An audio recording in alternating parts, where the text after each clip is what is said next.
Bonjour à tous et bienvenue dans ce nouveau tutoriel.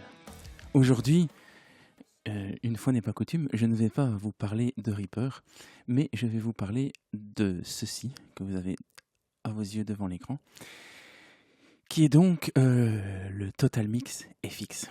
Ce Total Mix FX est un gestionnaire de monitoring exclusivement réservé au hardware de la marque RME. Donc si vous avez une carte son de type Babyface, RME, Fireface, UCX, etc., toutes ces séries-là sont fournies avec ce logiciel de monitoring. Ce logiciel de monitoring permet donc de pouvoir router et entendre les différentes entrées et sorties de la carte son en temps réel, sans aucune latence, sur les différents bus disponibles. Alors, à première vue, ce logiciel semble excessivement compliqué, et pourtant vous allez voir qu'il n'en est rien. C'est quelque chose d'assez intuitif à partir du moment où on a compris le fonctionnement général. Comment se présente ce logiciel ? Eh bien, comme vous l'avez déjà certainement vu, eh bien, il se présente sous 3 lignes. Alors, que représentent ces 3 lignes ? Eh bien, la ligne du dessus représente donc les entrées physiques de votre carte son. Donc ici, je dispose d'une Fireface UCX disposant de 2 entrées micro, 2 entrées lignes, donc jack, c'était jack stéréo ou jack symétrique. Ensuite, des entrées à l'arrière également de type entrée jack stéréo, donc 5 et 6, 7 et 8, une entrée SPDIF coaxiale et 8 entrées à date. Alors bien sûr, ici, le nombre n'est pas exact car, eh bien, par exemple, ici, j'ai mis en mode stéréo, donc je peux avoir soit une seule entrée pour l'entrée numéro 5 et l'entrée numéro 6, ou je peux regrouper ça sous une tranche stéréo pour avoir entrée 5 et 6 regroupées. La ligne dessus représente donc les entrées physiques, donc les instruments et les lignes que vous branchez directement dans votre carte son. La ligne inférieure et la ligne 3 sont souvent confondues et je pense que c'est ça qui fait en sorte que le logiciel semble compliqué. En fait, il n'en est rien. La ligne du milieu, ici, qui est intitulée d'ailleurs Software Playback, représente les sorties numériques en provenance de votre ou vos softwares. En effet, et ici j'utiliserai Reaper pour l'illustration, eh bien, si j'ouvre la matrice de routing, eh bien, Reaper, attendez, je vais faire les choses un peu plus proprement pour ne pas vous perdre. Donc ici, je ne vais pas utiliser mes propres noms de bus, mais je vais laisser ceux par défaut. Donc voilà, je clique sur Apply. OK. Et vous voyez donc que dans la matrice de routing, eh bien, j'ai ici toutes mes sorties possibles vers du matériel hardware. On voit que mon master output est envoyé par défaut à l'analogue 1.2 vu que c'est en stéréo MC. Donc ce qui sort de mon master de Reaper, en l'occurrence ici, et on peut l'afficher d'ailleurs si j'ouvre la fenêtre de in-out du master, ou si je descends ici, eh bien on voit que mon master est envoyé vers les hardware analogue 1.2, et donc ici, ce que moi j'ai rebaptisé Reaper, ou qui s'appelle en effet par défaut analogue 1.2. Donc, comme vous pouvez le constater, et comme vous avez pu le constater dans la matrice de routing, un software, ou plusieurs softwares, peuvent avoir une multitude de sorties hardware. Jusque-là, je pense que rien n'est bien compliqué. Et en bas se retrouvent les sorties physiques réelles. Ce qui veut dire que, si vous m'avez bien suivi, eh bien, c'est pas parce que j'envoie le master sur les sorties 1.2, donc je vais remettre en nom original ici, le master de Reaper sort ici sur la sortie analogique 1.2, c'est pas pour ça que forcément, comme c'est le cas sur d'autres cartes son, il va sortir sur mes enceintes qui sont branchées sur mes sorties physiques 1 et 2. Donc le bus de sortie ici s'appelle 1 et 2, que je peux rebaptiser Reaper, mais soit. Et par défaut, effectivement, je peux envoyer ce signal de 1-2 vers les sorties physiques réelles 1-2. Mais si je tasse ce fader avec celui-ci en sélection et que je prends le fader, la sortie 3-4, eh bien je peux envoyer la sortie logicielle 1-2 vers mes sorties analogiques 3-4. Il me suffit simplement de remonter ce fader. Et alors, comme vous commencez à le comprendre, si vous êtes en mode submix, le simple fait de cliquer sur un bus de sortie, eh bien, vous propose d'avoir un mix, donc un mix des sorties software plus les sorties, les entrées hardware par playback. Donc ici, ce sont mes enceintes de monitoring qui sont branchées. Eh bien, je peux décider de faire sortir le master de Reaper. Alors ici, c'est le micro que j'utilise pour la voix. Je ne vais donc ne pas l'utiliser pour les biens de ce tutoriel, mais je vais, voilà, si j'ai un micro branché dans mon entrée Dreux, eh bien, je peux doser le niveau d'envoi de cette entrée vers mes enceintes, la ligne 3, les entrées 5 et 6, 7 et 8, etc. Je peux, imaginons que, et nous allons le voir dans quelques instants, que via Reaper, je ne passe pas toutes mes pistes par mes sorties 1 et 2, mais que j'en passe certaines par le sortie logiciel 3 et 4. Imaginons par exemple un clic. Il y aurait un clic qui tournerait ici dans mon arrangement. Eh bien, peut-être que moi, dans ma pièce, je n'ai pas envie d'avoir le clic dans mes enceintes, mais par contre, le musicien qui a le casque, lui, souhaite entendre le clic. Et donc, je pourrais faire passer mon clic sur le bus 3 et 4, ne pas l'envoyer dans mon bus analogique 1-2 et donc ne pas l'envoyer dans mes enceintes. Par contre, dans le 7 et 8, eh bien, je pourrais envoyer, ici je vais tout baisser, et je pourrais envoyer ici, donc la sortie ici, donc le clic qui voyagerait vers la sortie 3-4, je pourrais l'envoyer au musicien en parallèle du mix de Reaper, avec par exemple son microphone à lui, son instrument, etc. Et donc vous voyez que le mix change ici en temps réel en fonction du bus que je sélectionne. Alors si vous n'êtes pas en mode submix, vous êtes en mode free, les choses se compliquent un peu parce que vous avez exactement le même genre d'interface, mais pour envoyer, donc pour doser le volume d'une entrée ou d'une sortie vers un bus de monitoring, eh bien, vous devez avant tout le sélectionner. Et donc, c'est pas franchement pratique. C'est pour ça que je vous conseille, en tout cas pour des utilisations simples, de l'utiliser en mode submix. Donc, imaginons, situation de la vie réelle, vos enceintes sont branchées en 1-2. Le musicien écoute ici via les sorties 7 et 8, donc sur la sortie casque, vous avez un autre musicien qui est branché sur la sortie 3-4, et bien par simple clic sur ces différentes tranches de mix, vous avez la possibilité alors de réaliser un dosage et un mix pour chacune des sorties, et donc pour chacun des musiciens, et ainsi que pour vous-même. Si vous comptez donc le nombre de sorties, 1 à 2, qui pourrait donc être réservé strictement toujours à l'amplification de l'opérateur ou, dans le cas d'un live, à la sonorisation de façade, eh bien, vous pouvez avoir avec cette carte son Fireface UCX, jusqu'à 1, 2, 3, 4, 5, 6, 7, 8, 9 mix stéréo différents. Bien sûr, à l'instar des inputs, eh bien, vous pouvez, dans les sorties analogiques, également les passer en mono pour avoir donc des sorties hardware. Alors, dans ce genre de situation, eh bien, le submix fonctionne de la même situation, de la même façon.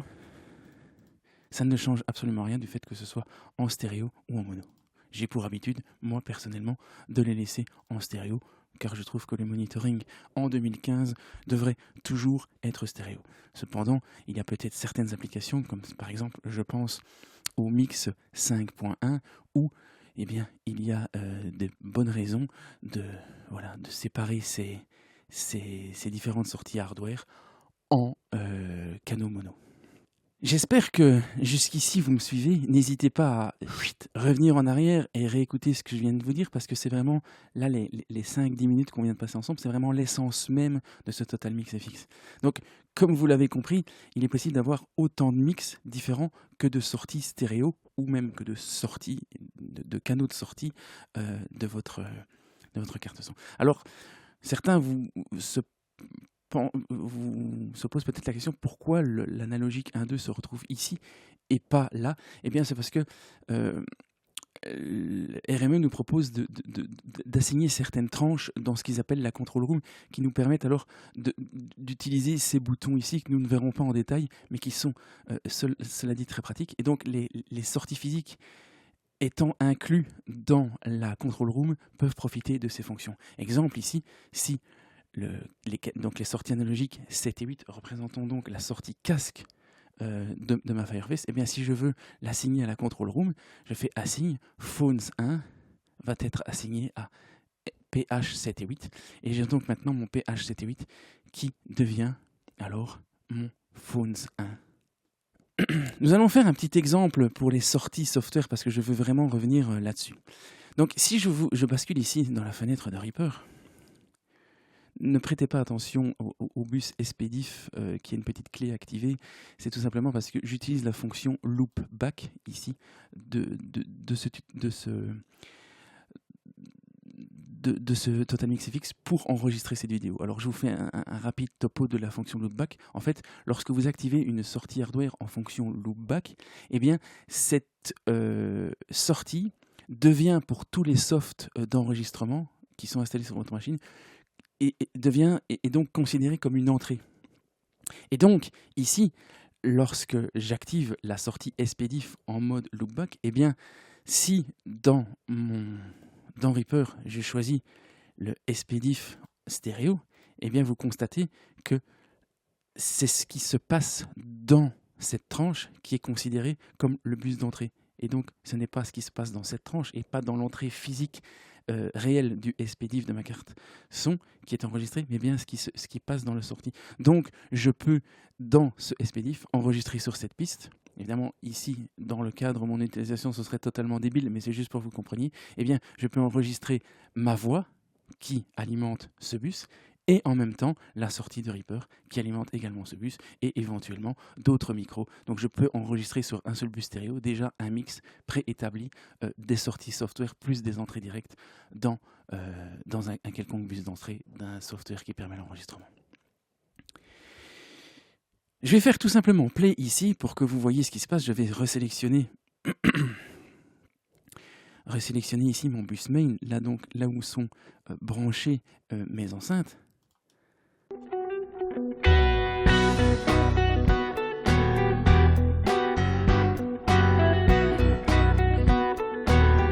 Vous voyez donc que le bus master de Reaper ici, intitulé Reaper, est donc routé vers mes enceintes, ce qui me permet de les entendre, et donc routé vers dans le phone, je vais couper ici, ceci, voilà. Donc, est routé vers mes enceintes, est routé vers le casque 1, donc le musicien qui se trouverait à côté de moi entend exactement aussi le playback. Vous l'entendez via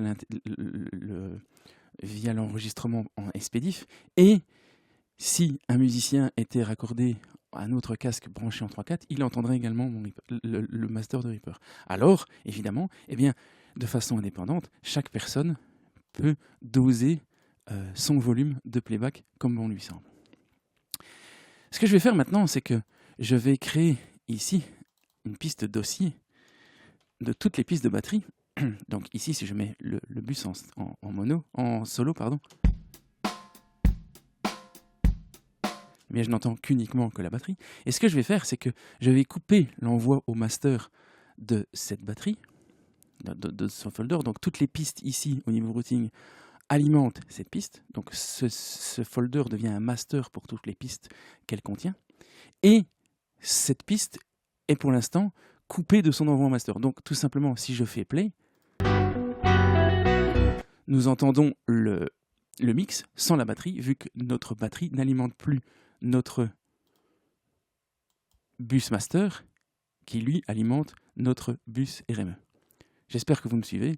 Évidemment, quand on travaille dans des DAW, parfois il faut un petit peu arriver à choper une logique software. Donc ici, ce que je peux faire, eh bien, c'est créer un nouveau output hardware. Alors si je l'envoie dans le analog 1.2, eh bien, il se repasse exactement la même chose. Donc plutôt que de passer par le master de Reaper eh bien, il va directement dans ce bus software, ce qui a finalement peu d'intérêt, à moins que si j'avais ici, mais ce qui est le cas, si j'avais un effet sur la piste, eh bien, le fait de passer directement dans le bus du Total Mix sans passer par le master, eh bien, mon signal ici ne serait pas pris en charge par le master. Bref, ici, c'est pas très intéressant. Ce qu'on va faire plutôt, c'est passer la batterie dans les sorties analogue 3-4. Si je fais play maintenant, vous êtes donc sur ce canal ici.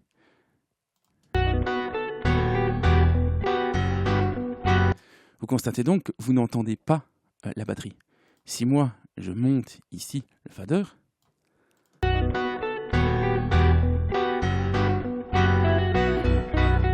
j'entends personnellement le mix, donc le master de Reaper, plus la batterie que je peux doser via ce fader. Vous, dans votre mix, vous n'entendez toujours que le master de Reaper, ma voix exacte aussi, mais vous n'entendez pas le bus, la batterie. Si maintenant je commence à tasser vers le haut ce fader,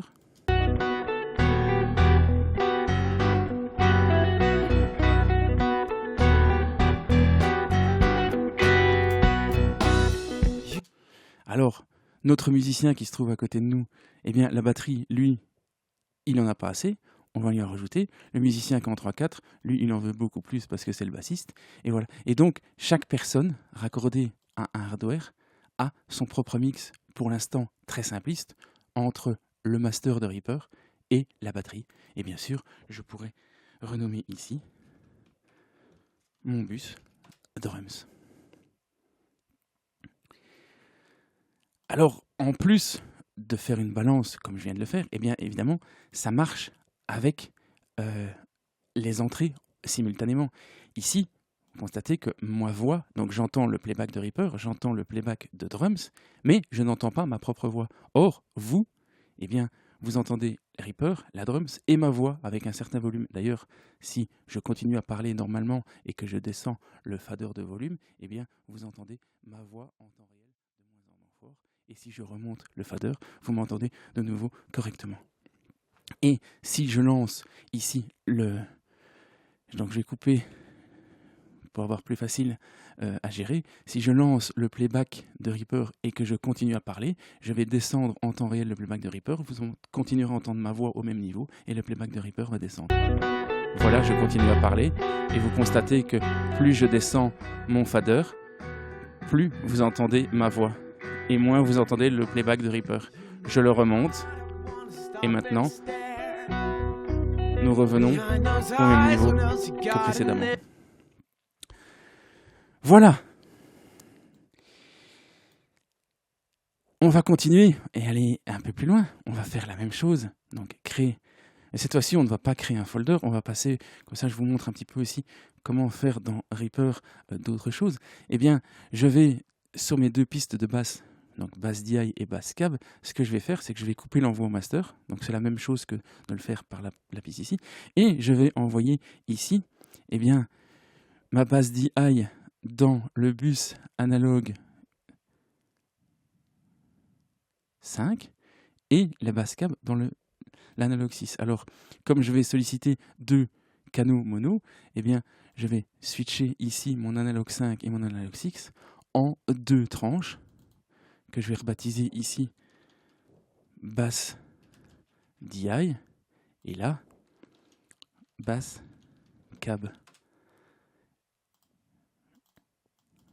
Alors, je refais vite fait un petit mix, en tout cas une panoramique logique pour tout le monde. Voilà. Et l'exercice est le même. Maintenant, dans votre canal, eh bien, qu'est-ce que vous entendez? Toujours ma voix. Et cette fois-ci, si je fais play dans Reaper, vous n'entendez plus que ce qui passe dans le master, et donc tout le mix, sauf la basse et la batterie, qui ont été redirigés vers des autres bus, vers des bus hardware direct.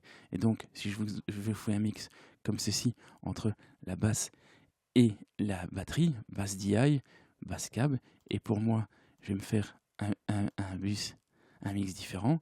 Pour notre ami au casque, encore un autre type de mix. Et pour celui-ci, Voilà, il est bassiste, il n'a pas besoin du playback de basse. Par contre, imaginons que la basse est branchée en numéro 2, et bien lui, il a besoin de beaucoup de basses directes.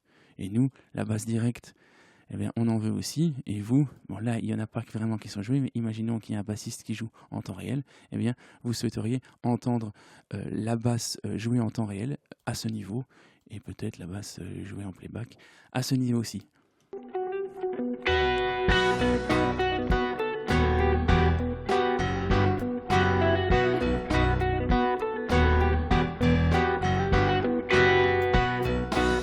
You make it hard, I wanna stop and stare. Behind those eyes, what else you got? Au passage, vous avez noté ici que j'ai mis les faders en jaune. Alors, qu'est-ce que c'est que de mettre les faders en jaune? Eh bien, lorsque je maintiens un Shift et que je clique sur 2 faders, je lis momentanément ces faders. Et donc, ces faders deviennent liés jusqu'à ce que je reclique Shift dessus pour les délier. Et bien sûr, ça marche par ligne. Donc ici, je peux lier 2 tranches, je peux en lier 2 ici, et celles-ci sont évidemment indépendantes.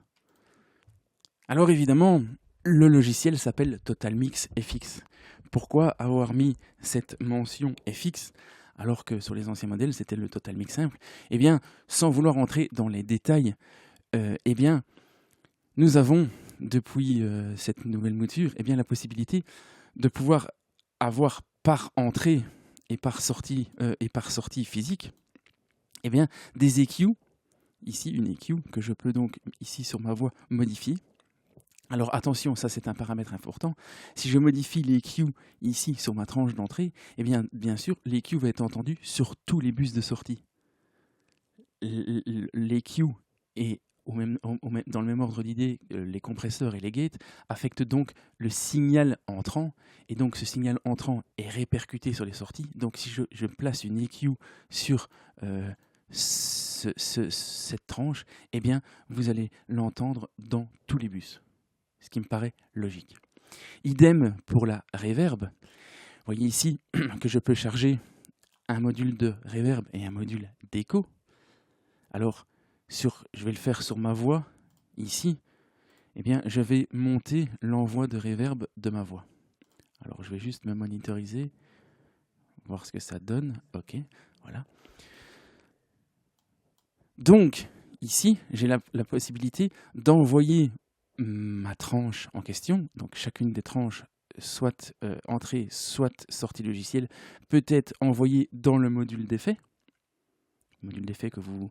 Donc ici, je peux avoir uniquement l'écho, donc uniquement la reverb, ou uniquement l'écho, ou les deux. Il y a des presets, voilà, je ne vais pas vous expliquer comment tout ça fonctionne, vous découvrirez par vous-même. Et donc j'ai la possibilité d'envoyer avec un dosage type pour chaque tranche une quantité plus ou moins forte du signal vers mon module de reverb. Alors pour que le musicien entende cette reverb, et je vais le faire chez vous, eh bien il faut augmenter le volume du retour de ce module de reverb dans la tranche concernée. Et donc ici, moi, personnellement, voilà, j'envoie de ma voix dans ma reverb, mais mon retour d'effet étant à 0, je n'entends pas ma voix avec une réverbération. Par contre, si je monte ici, et je ne vais pas le faire longtemps parce que vous allez avoir du mal à entendre ce que je dis clairement, mais si je monte ma voix, si je monte le retour du module d'effet, eh bien vous entendez ma voix avec l'effet en question. Ici, vous entendez ma voix avec beaucoup de reverb. Dans le même ordre d'idée, je peux égaliser votre retour. Par exemple, ici, si je monte le 1 kHz, eh bien, vous entendez ma voix qui est affectée par cet aigu. Or, moi, mon retour d'effet étant affecté par une autre égalisation, eh bien, je n'entends pas le résultat de votre égalisation. Par contre, si j'ai égalisé ma voix ici de la façon suivante, eh bien, nous entendrions tous la même égalisation, car cette tranche d'égalisation affecte le signal entrant et non le signal sortant, comme c'est le cas sur les retours hardware. J'espère que vous me suivez. Sincèrement, je sais que c'est assez complexe, mais ça vaut la peine d'être développé. Alors, évidemment, je pourrais parler pendant des heures de cette interface parce qu'il y a énormément de choses. Ici, vous voyez, je peux avoir le 48 volts, le préampli, l'auto-set. Enfin, voilà, sur les Q, il y a tout un tas de petites choses. Sur la dynamique, il y a tout un tas de petites choses. Je ne vais pas passer tout en revue. Exactement pareil pour les sorties physiques. Eh bien, je peux passer en mode moins 10 dBV, plus 4 dBU, etc. Inverseur de phase, toolback. Je ne vais pas vous parler de ça parce que sinon la vidéo prendra des heures. Je vous invite sérieusement à lire le manuel d'utilisateur qui est franchement super bien foutu, super explicite et qui permet de comprendre assez vite les choses. Je vais donc passer en revue les grandes lignes générales. Alors, vous avez vu tout à l'heure que lorsque je sélectionnais un mix, eh bien, chaque fader, donc si on visualise uniquement ce fader-ci, donc le master de Reaper, eh bien, en fonction du canal que je choisis, eh bien, ce fader a un gain différent pour chaque sortie.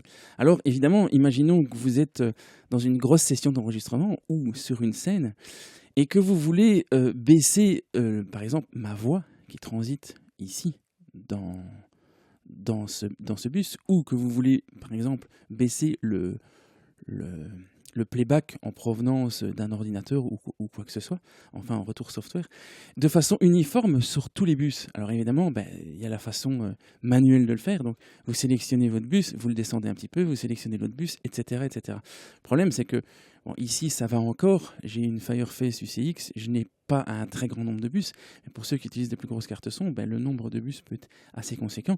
Et le fait de devoir repasser tous en revue pour descendre un seul et même signal, eh bien, ça fait beaucoup de travail. C'est pourquoi il existe la fonction trim. Si j'enclenche cette fonction trim, eh bien, lorsque j'attrape un fader, ici, et que je le descends, eh bien, cette descente va être répercutée sur tous les bus de sortie, jusqu'à ce que je repasse en mode traditionnel. Et donc, comme vous le constatez, ici, eh bien, le fader a descendu partout, sur tous les bus. Si je me remets en mode trim, que je remonte le fader, eh bien, vous voyez qu'il y a des petits indicateurs pour vous indiquer à quel niveau se trouve votre tranche dans différents bus, et idem pour les inputs. Et donc, lorsque je repasse en mode traditionnel, eh bien, vous pouvez constater que le fader a suivi. Vous pouvez activer le mode trim uniquement pour une tranche via le petit T qui se situe ici. Ici, donc, le mode trim, c'est pour vraiment faire un mix de tous les faders. Donc, tous les faders passent en mode trim, ici. Et ici, avec ce T, vous ne sollicitez le trim que sur la tranche. Donc, ici, ce fader est en mode trim. Par contre, le suivant est toujours en mode classique submix. Un petit mot sur le toolback. Si vous allez dans les options, Settings, et vous avez ici la possibilité de définir une entrée physique comme étant le micro de toolback et dans un autre, dans le même ordre d'idée, définir un autre bus d'entrée comme étant le listen back. Donc le toolback se résumerait par l'ingénieur du son qui s'adresse aux musiciens avec X éventuellement, et le listen back étant le musicien qui s'adresse à l'ingénieur du son. Alors évidemment, si on enregistre un chanteur qui a déjà un micro devant lui, moi j'ai besoin de lui parler, donc je vais activer un toolback. Le listen back, j'en ai pas besoin, vu qu'il me parle dans le micro, je l'entends très bien. Par contre, vous enregistrez un claviériste qui est uniquement branché en DI, là vous allez entendre très bien son clavier, mais par contre, comme il n'y a pas de micro, vous ne l'entendrez pas. Donc là, vous aurez sans doute besoin d'un listen back. Et lorsque vous sélectionnez, par exemple, ici, l'entrée analogique, on va dire le 2, en tant que toolback, voilà, celui-ci s'active en tant que toolback, et même si un signal transitait sur cette tranche, eh bien, on ne l'entendrait pas dans les différents bus, sauf lorsque je vais activer la fonction toolback. Lorsque la fonction toolback est activée, alors ce qui se passe dans cette tranche est redirigé vers les différents bus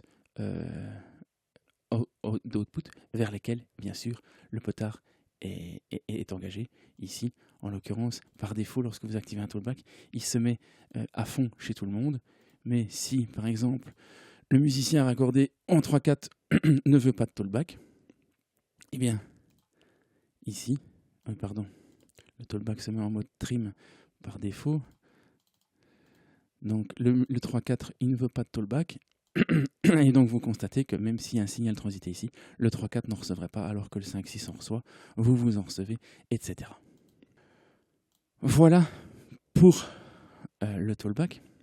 Je n'ai pas passé en revue tous les boutons ici, alors vous avez le level meters, donc ici vous avez la possibilité de choisir qu'il vous soit affiché donc pré-FX si ce n'est pas coché, post-FX si c'est coché, RMS ou peak de façon traditionnelle. Donc ça c'est finalement qu'un détail. Donc ShowFX comme je l'ai montré, Trim je l'ai montré, Touro, eh bien ça c'est une question d'interface graphique. Vous avez la possibilité de mettre en 2 rangées, donc d'avoir les inputs et les softwares qui sont sur une seule et même ligne avec les outputs en dessous.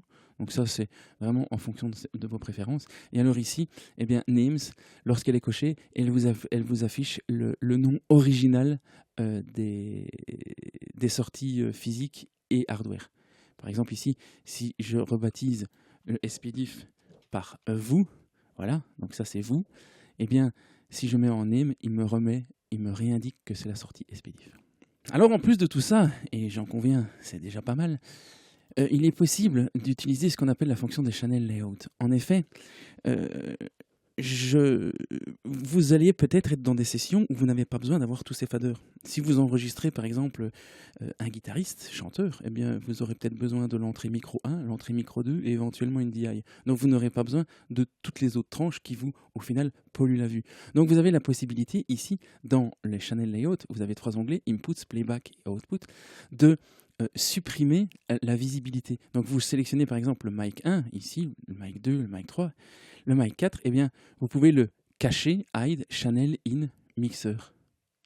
Et faire pareil avec, par exemple, le 5.6, le 7.8, le 9.10, etc. Et lorsque vous cliquez sur OK, eh bien, vous voyez que les channels ont disparu, ce qui me donne plus de légèreté à la fenêtre. Pareil, si vous utilisez Reaper de façon traditionnelle et que vous enregistrez votre guitariste chanteur qui joue au final que sur un clic et une batterie, vous n'avez peut-être pas la nécessité de dériver ça en différents bus. Il n'y a qu'un seul musicien, donc vous pouvez vous contenter, vous et lui, du même playback. Donc inutile d'avoir autant de bus software de sortie. Et donc vous allez dans les channel layout, cette fois-ci dans les playbacks, et supprimer par exemple de la vue tous les canaux qui vous considérez comme inutiles. Idem, bien sûr, pour les outputs. Vous pouvez supprimer de la vue ceux qui ne vous intéressent pas. Alors, sans entrer une fois de plus dans les détails, eh bien, vous pouvez constater qu'il est possible de cacher certaines tranches, soit dans le mixeur et la matrice, mais également dans les MIDI ou SC remote. En effet, ce programme peut être piloté par 4 télécommandes MIDI simultanément et 4 OSC, donc télécommandes OSC simultanément. Et vous avez la possibilité, si vous le souhaitez, eh bien, de ne pas afficher certaines tranches dans certaines télécommandes. Alors, un exemple de la vie de tous les jours, imaginez que vous mettiez au point, comme je l'ai fait avec mon groupe en quelques mots, sans entrer trop dans les détails, mais voilà, j'utilise ce logiciel, moi, pour nous monitoriser mon groupe en live. Donc nous jouons sur des séquences avec clic, et chaque musicien, donc nous sommes 5 musiciens, chaque musicien joue de son propre instrument. Et donc, pour simplifier l'utilisation du clic, on joue tous en in-ears. Donc, dans nos in-ears, nous avons un mix des instruments qui sont joués live, plus le clic en provenance de Reaper, plus des séquences playback préenregistrées également en provenance de Reaper. Et donc, il est bien évident que c'est impossible pour un batteur comme moi ou pour une chanteuse comme Laura d'avoir le même mix l'un et l'autre. Et donc, nous utilisons ce logiciel pour pouvoir avoir notre mix casque, notre mix in-ears, chacun propre comme on le souhaite. Et on pourrait imaginer qu'on utilise des télécommandes OSC. Donc voilà, les 4 musiciens auraient une télécommande OSC et moi j'aurais mon laptop, étant assis à la batterie, je peux avoir mon laptop à côté de moi. Donc moi je peux contrôler le total mix depuis l'interface informatique et les 3 autres pourraient utiliser une télécommande OSC pour piloter leur mix. Alors bien évidemment, eh bien, dans les sorties, si moi, mon bus de sortie personnel, ce serait le 7-8, eh bien, les 3 autres musiciens n'ont pas besoin d'y avoir accès. Donc je pourrais, par exemple, stopper l'accès à mon bus personnel dans leurs 4 télécommandes afin d'éviter des erreurs. Donc voilà pour les layouts. Une dernière chose, quelque chose aussi de super fondamental, ce sont les workspaces. Alors les workspaces, vous pouvez les attraper via le menu File, Save Workspace ou Load Workspace, ou alors par cette fantastique fonction qui est Workspace Quick Select. Si j'appuie sur W, j'ouvre cette fenêtre et alors vous pouvez sauver des presets de toute votre interface Total Mix. Et donc, vous voyez ici, j'ai ici, moi, certains studios, des of Samara Repeat, Common Face, voilà, certaines choses que j'ai fait dernièrement. Et donc, je peux activer directement ce template et tout se retrouve comme je l'avais entendu. Imaginons que voilà, je monte sur scène avec mon groupe, eh bien, j'ai besoin des retours in-ears, eh bien, je sélectionne ici, je clique sur Activate Selection, tous les retours sont calés comme la dernière fois qu'on a utilisé le matos, et c'est parti, on n'a plus besoin de refaire quoi que ce soit comme balance. Si j'ai envie de sauver, donc de mettre à jour ce workspace, eh bien, je le sélectionne et je clique sur Save Current Workspace. Donc vous avez la possibilité, voilà, de sauver des templates tout faits, donc des mix multi préétablis. Alors, je n'ai pas parlé non plus des snapshots. Eh bien, les snapshots, c'est un petit peu comme les workspaces. Ça permet de sauver des états de mix au sein d'un workspace. Donc ici, j'ai le workspace X qui est chargé. Eh bien, je peux dans ce workspace enregistrer 10 snapshots différents. Donc imaginons que je sois ici dans le cadre d'un enregistrement d'une chanson et que sur la chanson numéro 1, eh bien vous, en tant que musicien, vous dites ouais, sur la chanson 1, sur la chanson d'avant, la drum, ça va à un bon niveau. Par contre, sur la chanson 2, je l'aimerais bien un petit peu moins forte. Donc je peux vous réduire ici le volume de drums, le réduire dans différents bus et enregistrer ça sous un snapshot numéro 2, donc, que je peux baptiser chanson numéro 2. Et si on revient à enregistrer la chanson numéro 1, eh bien je peux réactiver mon mix snapshot 1. Donc voilà pour les snapshots. Les groupes, on peut réaliser des groupes de mute, de solo ou de fader. Donc je vous ai montré tout à l'heure avec le shift-click, mais vous avez la possibilité également de... Voilà, si vous sélectionnez des bus, si par exemple je clique sur Edit, le groupe fader 1, eh bien je peux alors cliquer sur certains faders. Voilà. Comme ceci, recliquer sur Edit, et maintenant j'ai établi un groupe de faders, le groupe numéro 1, et tous les faders rouges sont alors liés ensemble. Comme vous pouvez le constater ici, évidemment, je n'ai pas fait les choses proprement, mais vous avez compris le principe. Et pour sortir d'un groupe, eh bien, on fait la même procédure. Vous pouvez bien sûr établir des groupes de mute dans la même ordre d'idée, donc Edit, groupe mute, eh bien, par exemple, ce mute-là, ce mute-là, ce mute-là. Voilà. Et donc, si je mute cette piste, eh bien, vous constatez que les 3 sont mutés. Il faut bien comprendre aussi que le mute dans le Total Mix ici est fixe, dépend ici du General Mute. Donc ici, si je décoche le General Mute, j'ai beau avoir mes tranches mutées, elles vont toujours être actives. Il faut que j'active le General Mute pour activer tous les mutes. Pareil pour le solo. Les layouts, presets, eh bien, un petit mot rapide là-dessus. Vous vous souvenez tout à l'heure que je pouvais cacher certaines tranches ou afficher certaines tranches. Eh bien, dans le même ordre d'idée que les snapshots, eh bien, les layouts presets vous permettent au sein d'un workspace d'avoir plusieurs sélections de layouts différentes. Imaginons que sur une chanson, eh bien, vous n'aviez peut-être pas besoin d'autant de tranches, alors que sur la chanson précédente, dans la même session de studio, oui, eh bien, vous pouvez vous faire un layout pour chaque chanson avec le nombre de bus dont vous avez besoin. Voilà. Désolé un petit peu pour la façon désordonnée dont je vous ai présenté tout ceci. C'est vrai que je l'ai très peu préparé, c'est suite à une demande récurrente qui apparaît sur les forums, donc voilà. J'avais déjà promis il y a quelques temps que je le ferais. Je ne l'avais pas fait parce que par manque de temps. Là, cet après-midi, j'avais un peu de temps, donc je me suis dit, allons-y, faisons ça rapidement et voyons comment ça se passe. Dernier petit point, ici, eh bien, vous avez un onglet qui vous permet d'ouvrir vos différents hardware Fireface. Ici, je n'ai pas allumé, moi, ma deuxième Fireface, mais si je raccordais ma deuxième Fireface 800 à mon PC, eh bien, j'ai la possibilité, avec le même Total Mix FX, de changer de hardware, donc passer de ma Fireface UCX à ma Fireface 800, indépendamment, pour pouvoir régler les sorties hardware à mon bon vouloir. Bien évidemment, si vous utilisez, et ça c'est un point important que j'ai oublié et que j'aurais dû mentionner au début de la vidéo, donc voilà, ceux qui ont regardé jusqu'au bout sont récompensés. Bien évidemment, si vous utilisez cette interface de monitoring, et bien entendu que vous n'êtes plus jamais amené à utiliser le monitoring de Reaper pour vous entendre en temps réel. En tout cas, pas quand vous enregistrez de l'audio. Quand vous enregistrez du MIDI, c'est totalement différent parce que le MIDI a besoin de passer par Reaper. Mais ici, en fait, via cette interface audio, eh bien, lorsque ma voix passe dans votre bus, en fait, vous l'entendez avant qu'elle passe dans Reaper.